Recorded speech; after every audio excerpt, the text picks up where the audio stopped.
everybody. This is Wally Smith at EVA Wise again for another edition of our online wildlife chats we've been doing for the last few weeks.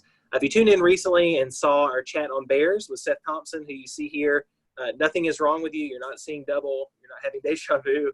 We're actually having him back for another edition to talk this time about elk. His last talk on bears was outstanding. So I want to make sure you had a chance to talk about a really cool animal that is coming back here in Virginia. This is one of my favorite animals as well. We've been up to see them a few times in Buchanan County and have seen some elsewhere in the region as well. And figured this would be another really good topic for folks who are stuck at home right now or college students who are hoping to learn a little bit more about the outdoors, to learn about this really honestly incredible animal that we've got here in Virginia. So I'll turn it over to Seth and let him explain a little bit about elk and what's happening with DGIF, the Department of Game and Inland Fisheries here in Southwest Virginia. Well, thank you, Wally. And as he mentioned, I'm the district wildlife biologist with the Department of Game and Inland Fisheries. I'm based here in Wise, Virginia. And I cover 6 counties, including Buchanan County, where a few years ago, some of you may recall that we started an elk restoration program. In 2012, 2013, and 2014, we went into Kentucky and physically captured over those 3 years a total of 75 elk, and took them to Buchanan County to a release site where we released those animals and started an elk restoration program. And elk are a native species. A lot of folks don't realize that. We had elk here up through the mid to late 1800s.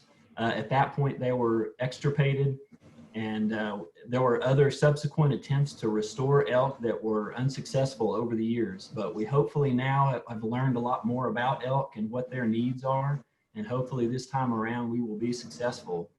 But we have a lot of exciting things going on with our elk program, so I wanted to just update everyone on that today. This talk will be less about elk biology and more about sort of on the ground management and kind of some of the things that we're dealing with as an agency to restore and manage elk on the landscape. With that, you know, I think it's important to point out to folks that we are basically surrounded by elk. Kentucky started a restoration program in the late 90s. They currently have around 12,000 head of elk in the green counties that you see there, so quite a few animals. And in the early 2000s, elk were starting to come into Virginia, especially in Wise County. So we knew we were going to have elk, and ultimately around 2010 is when our agency really started to embrace this idea of creating an elk program here in Virginia and sort of embracing these animals that were coming in from Kentucky. But West Virginia has also started a restoration program as well. They have around 100 animals at this point. Tennessee has around 450 animals. North Carolina has about 150 to 200 elk.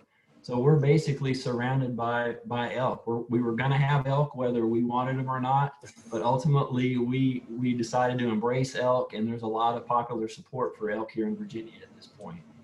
So eventually we believe these herds will all sort of be connected in some ways. Obviously our herds are somewhat connected to the Kentucky herds, but as everybody's population grows and elk move around on the landscape, it'll basically eventually be one giant herd at that point with genetic exchange.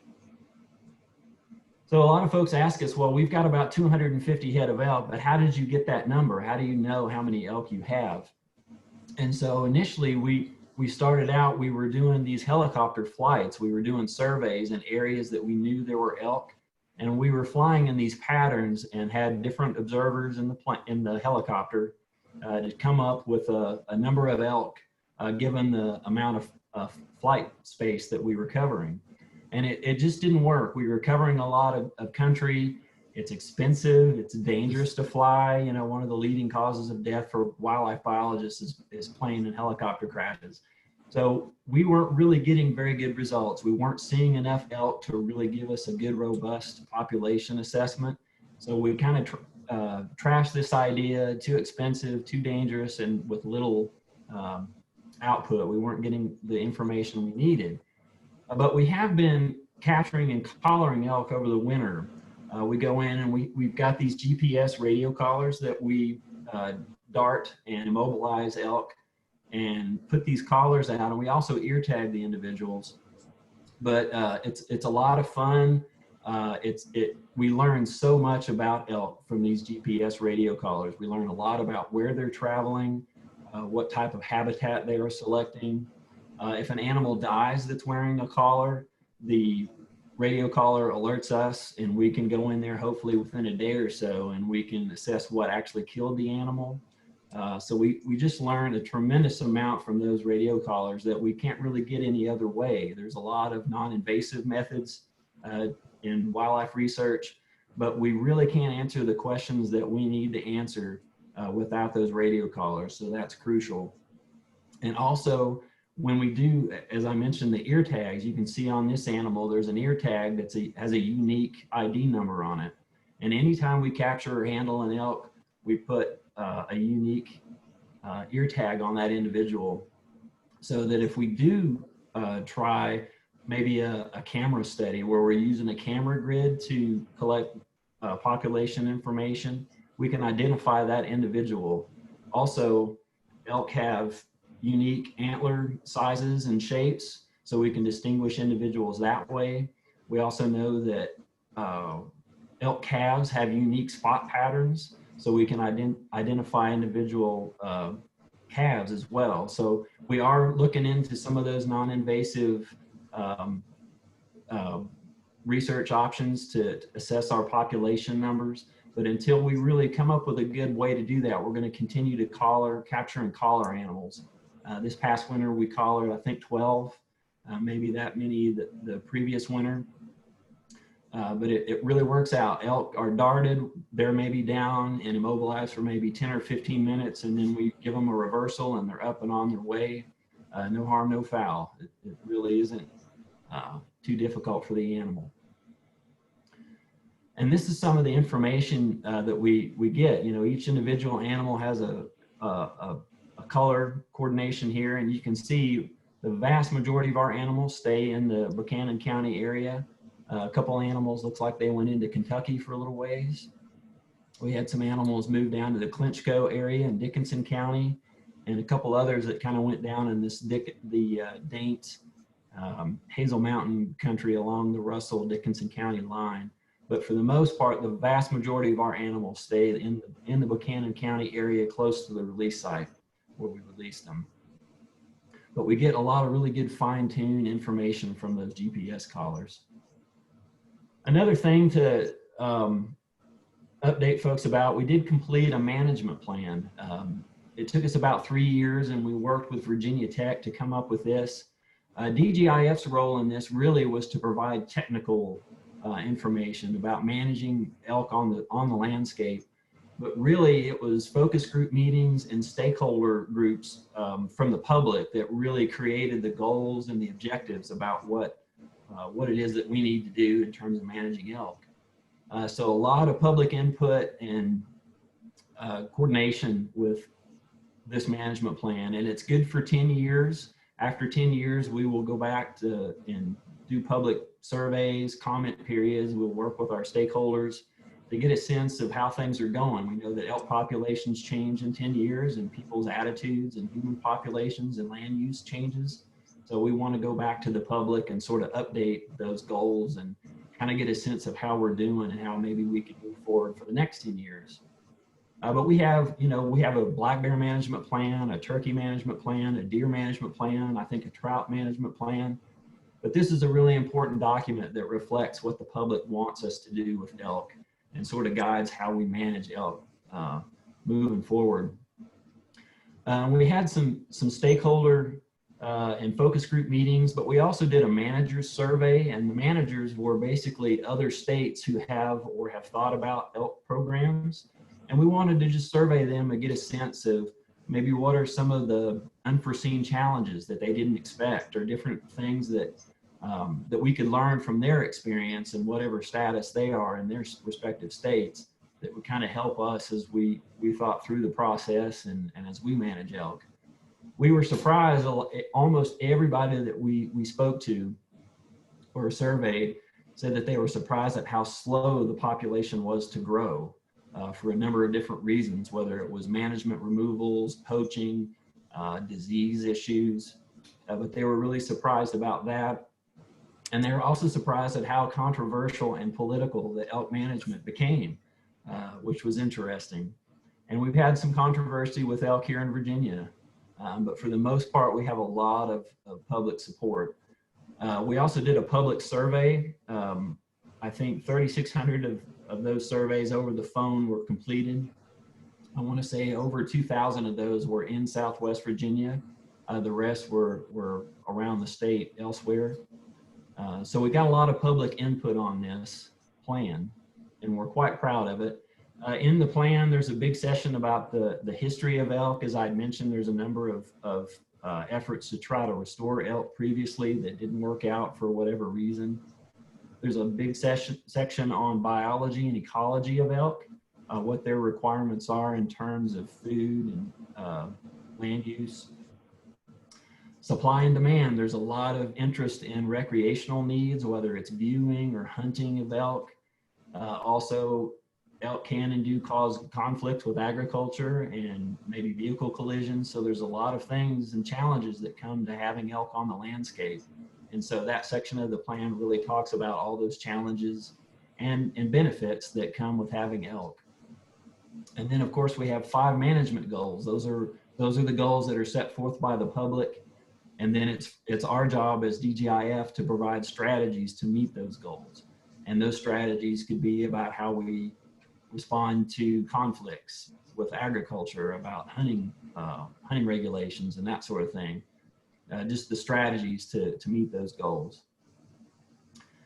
Some of the big take-homes from the plan, Buchanan, Dickinson, and Wise counties are the designated elk management zone. Those 3 counties, we felt, given the land use, given the human population, and lower amounts of agriculture as compared to counties to the east, like maybe Washington or Russell County, that those counties made the most sense, with reclaimed mine lands being really favorable to elk would be ideal, and if we were going to do an elk restoration. So those 3 counties are considered the elk management zone. We really don't desire to have elk or promote elk outside of those counties. And another big take home is there will be no more reintroductions. We brought 75 animals in, and that'll be the end of it. No more trucking elk in from other states. If they walk in from the other states that we mentioned, then so be it. And then whatever elk are born and as the population grows here, that would be the end of it in terms of reintroductions. Hunting elk, by 2021, we need to come up with a way to allow for the recreational elk hunting in Virginia, particularly the 3 elk management zone counties. And we've done that. One of the obstacles we had to climb was getting the authority to create a separate elk tag. We've got deer, turkey, bear tags, and so on, but we needed the state assembly to give us the authority to create a separate elk tag, and we just did that. The assembly in this past session, both the Senate and the House of Delegates unanimously passed the bill to give us the authority to do so. So we're up and going. Public access, that's another huge thing that the plan identified challenge for us. All the elk were released on private lands, of course, with the permission of the landowner. But they're all on private lands. There is in Buchanan County some county-owned property that elk are on, which we'll talk about. But there's no public lands other than that. There's no national forest. There's no park service. There's no state-owned wildlife management areas in Buchanan County. So we need to figure out a way to purchase or lease property that will connect the public with the elk better, whether it's for hunting or viewing purposes. So that's a big challenge that we're going through right now. We're definitely open to and looking for property to purchase or lease for elk recreation. So I mentioned the public survey as part of the planning process, and this was really interesting. When we had a third party research entity do the survey for us. It wasn't us or Virginia Tech, but another third party whose job it is to do these types of surveys. But we basically asked folks a number of questions about elk by telephone. And if you look on the left chart here, folks in blue are from the Elk Management Zone of Wise, Dickinson, and Buchanan County. The green is just folks in the Southwest Virginia counties, but not in the 3 EMZ counties. And then everybody else in the tan in Virginia. But you can see when we asked the question, do you support having elk in Southwest Virginia? 60% strongly agreed, even folks within the Elk Management Zone, and about 25% somewhat agree in the Elk Management Zone. So there's really overwhelming support, public support here in the Elk Management Zone as well in Southwest Virginia in general, and even across the state. So there's a lot of public support for elk. When you look to the chart on the right, we asked folks that question, and we asked them to identify sort of their stakeholder group, how they would be represented. Some up, the green is our hunters and conservationists. Folks in the purple are home gardeners or ag producers. And even when you add, so home gardeners or ag producers, you would assume would maybe not favor elk because of concerns about damage and issues with crops or livestock. But even with those folks, 35 to 40% either somewhat or strongly agree that we should have elk in Southwest Virginia. So again, even in folks that you would expect maybe some opposition, we still see some support for elk. So that means a lot. So some of the other questions that we asked, we asked a lot of questions of folks on this survey, but we also asked them, well, how much do you know about elk? And interestingly enough, a lot of folks, including folks in the Elk Management Zone and throughout Virginia, admitted that they're not really informed about elk. And this was about elk biology, but similar responses for elk management or laws regarding elk. So what this did was really just highlight for us as an agency that we've got a lot of education to do about this species and about what we do with this animal and what's going on. So this was very informative for us. Even though they admitted, well, maybe I don't really know much about elk and I answered all these questions, it really told us that we need to do a lot in terms of education. So I was happy today when you, Wally, invited me to share some of this information about elk and what we're doing with elk and what the current status is. So again, a lot of public positive attitudes and public support for elk. And again, we really have a lot of work to do to educate folks about what's going on, what elk are and are not, and what we're doing with them. So some of the successes we've had, we talked about connecting the public with the elk.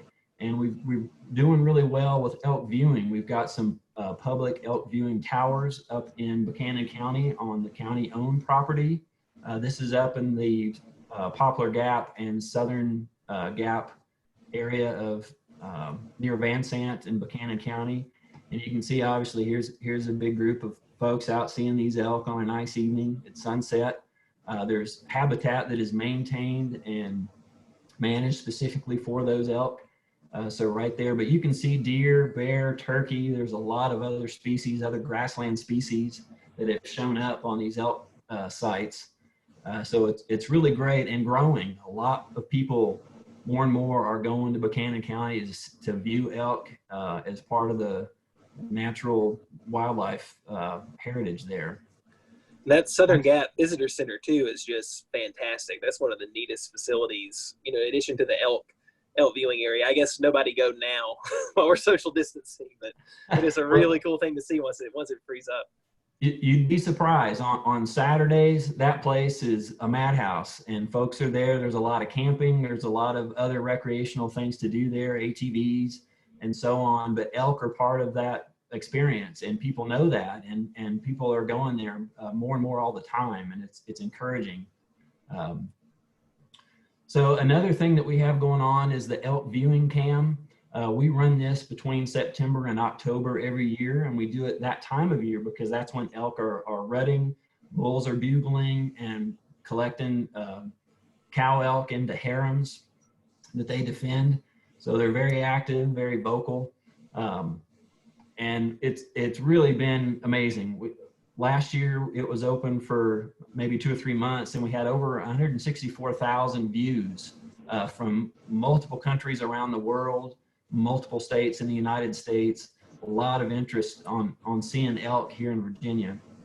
We also have some of you may be familiar with the Richmond Falcon Cam. We have peregrine falcons with a camera on their nesting site. I think they've laid an egg, I think, within the last couple of days. But we do have an elk cam. It's really been a neat thing to see the growing interest in elk because of this elk cam.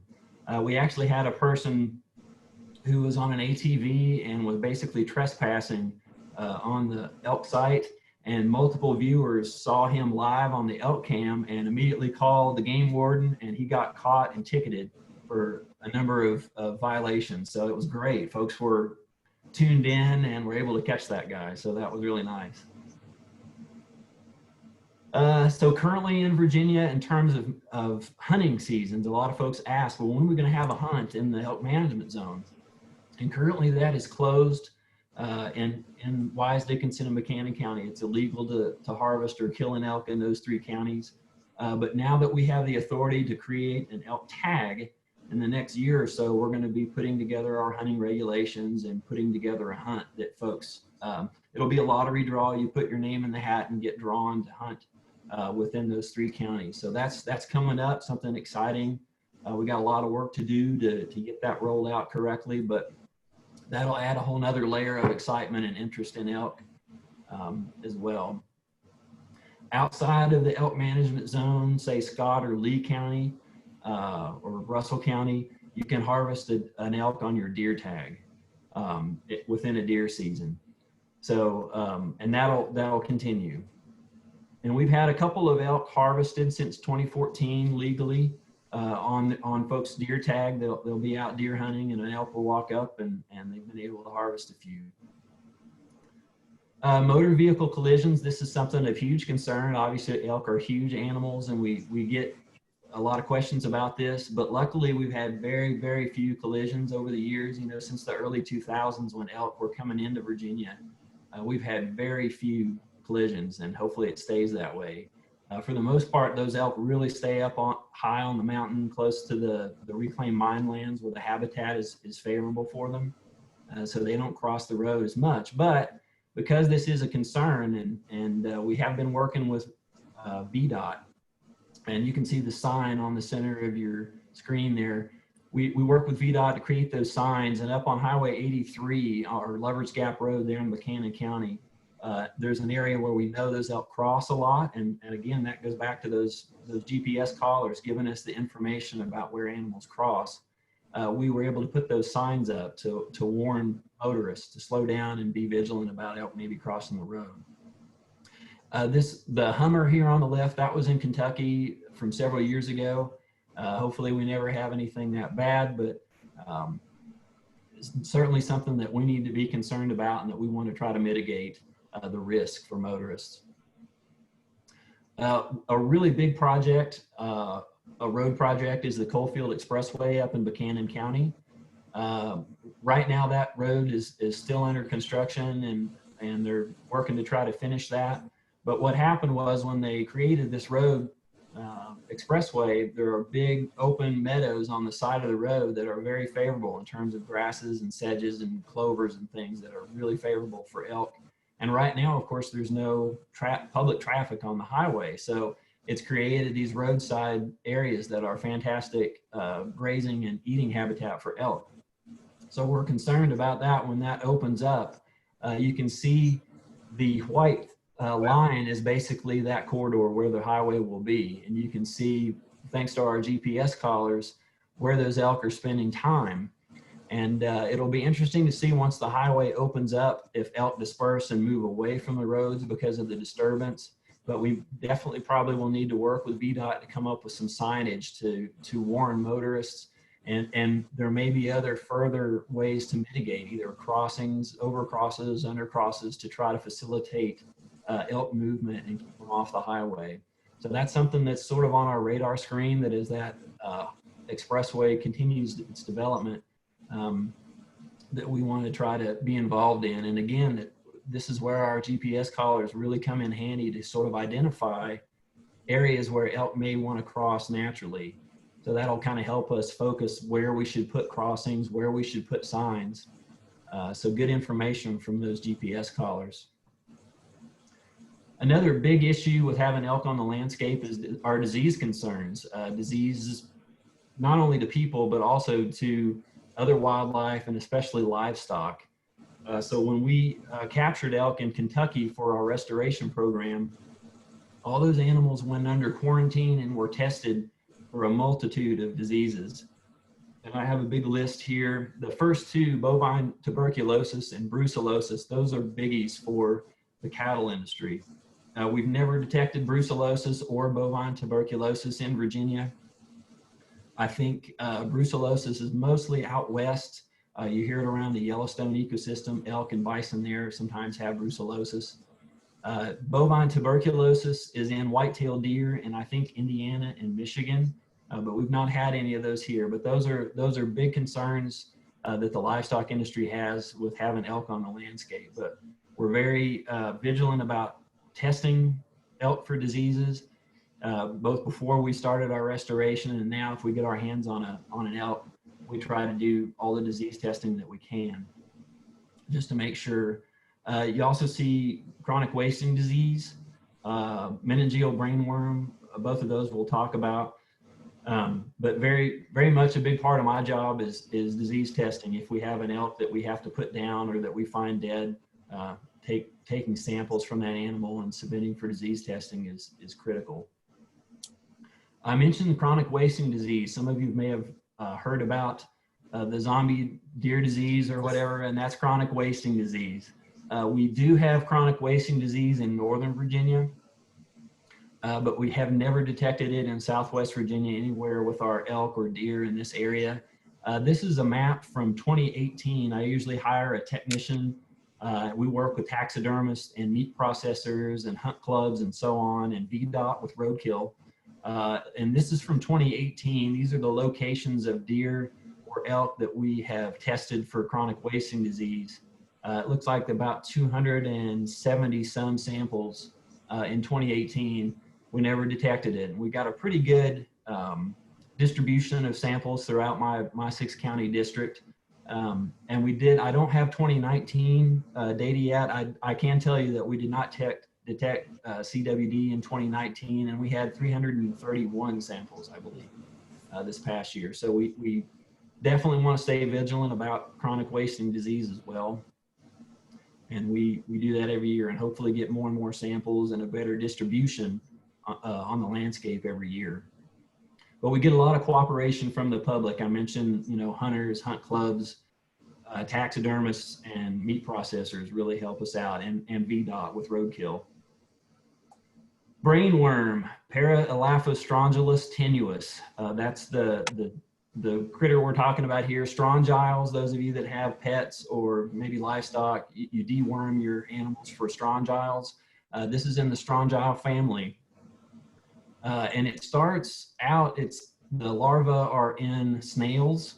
So if a deer or elk accidentally ingests a snail, either drinking or eating on a blade of grass or whatever, those snails, the larvae in the snails will hatch. In elk, they go to the brain as a worm and just start eating the brain. And this on the left, the picture is of a brain worm on the brain of an elk. And those elk start to lose weight. They'll start to tilt their head, like you can see this guy at the top. They'll start walking in circles, kind of acting strangely. They'll kind of stick in one area. They lose their fear. You can see this guy. Don't ever do this at home. Don't ever pet or touch an elk or any wildlife for that matter. But this is kind of the stuff that happens. And eventually the animal has to be put down or dies on its own. But this is really common in the East. All the elk projects in the East in multiple states deal with this, the brain worm. White-tailed deer do get the worm, but it doesn't affect them as the same. It doesn't go to the brain. And what happens is the white-tailed deer spread the larva on the landscape. It just goes right through, as a host, it just goes right through the deer, and deer just spread it out more on the landscape, but it doesn't affect them. Brainworm, interestingly, can affect llamas and alpacas. So we have had some issues with brainworm transferred by deer mainly in other counties to those livestock species. So this one is a little bit of a concern for some, certainly for llama and alpaca owners.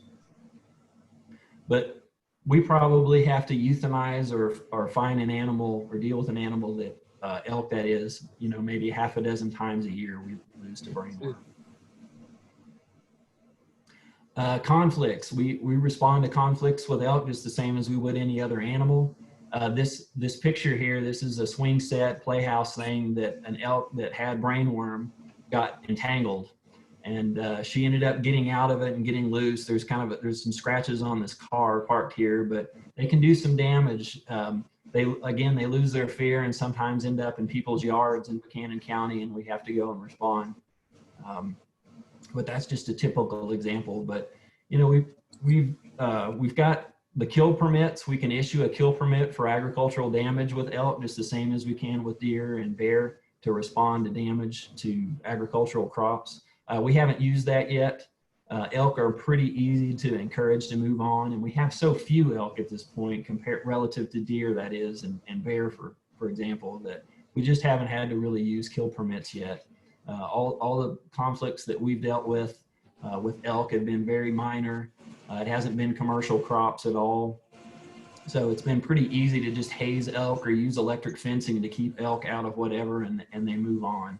But we use rubber bullets, electric fencing, different types of things to scare and discourage elk, and it works really well. Education is another one. We've got a lot to do with education about how to prevent conflicts and issues with elk and so on. So I threw this in. This is just another kind of thing that happened. This was about this time of year last year. We had some gas well tenders that were driving up a gas well road that they check maybe once or twice a year. So it was really lucky for this elk that they found him, but he was stuck to this bush over here. I think that's an autumn olive bush or something like that. And if you look really closely, you can see sort of in the middle of about halfway between us and the elk, I guess, you can see these wires. They're like telephone wires on the ground. And what has happened is he has gotten all of these telephone wires wrapped around his antlers and stuck to this tree. So these well tenders just happened to be up there. They called us. I went up there and a couple of other game wardens, and we were able to dart this animal and immobilize him so we could get him loose and free from all this wire. And we had a sawzall, just a battery operated sawzall, and I worked on dealing with the immobilization and checking the animal's vital rates while those guys got in there and cut his antlers off. In the spring, this time of year, bulls are losing their antlers anyway, so it wasn't losing or missing his antlers, I guess, by us cutting him off. And of course, we wanted to try to save his life as well. So we got those, just in a few minutes, we got those antlers off and got him up and going, reversed the drug, and he just jumped up and trotted down the road. He kind of looks like a camel. But those are some of the things that we encounter sometimes. I'll get a call about an animal in trouble like that. That was the first one really with elk, like an entanglement that I showed up and the animal was still tangled up, that we were able to free, and sort of a feel-good story. But after this, the Rocky Mountain Elk Foundation, the local chapter there in Buchanan County, organized a big, like a field day to work on habitat and different projects. And this was one of the projects. They went back to this site and removed hundreds and hundreds of feet of abandoned telephone wires to get it off the landscape to try to prevent this kind of thing from happening again. But with that, we've got a lot. They're just incredible animals, the charismatic megafauna for sure.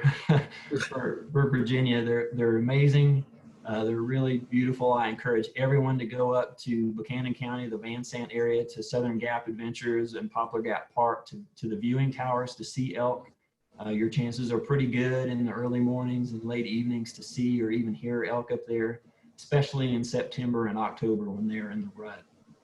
But we've got a lot of exciting things going on with our elk program, and so I was happy today to share that with you.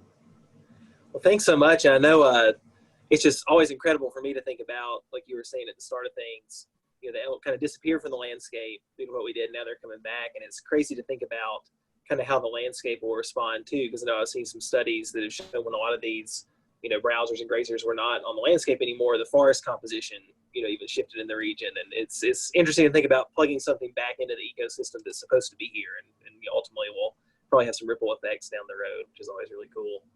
So. Absolutely. It's a neat process to watch. Cool. Well, thank you so much again. And I'll just second what he said about getting out and seeing the elk. The Southern Gap area is awesome. I know Breaks Interstate Park, I think in the past, has done some guided elk tours. So if you're interested, it's a way to do it. You don't have to pay, I think, to go to Southern Gap. You do if you do the Breaks tour, but it's a good way to get out and see a really cool animal. So thanks again so much. You're welcome. It was my pleasure.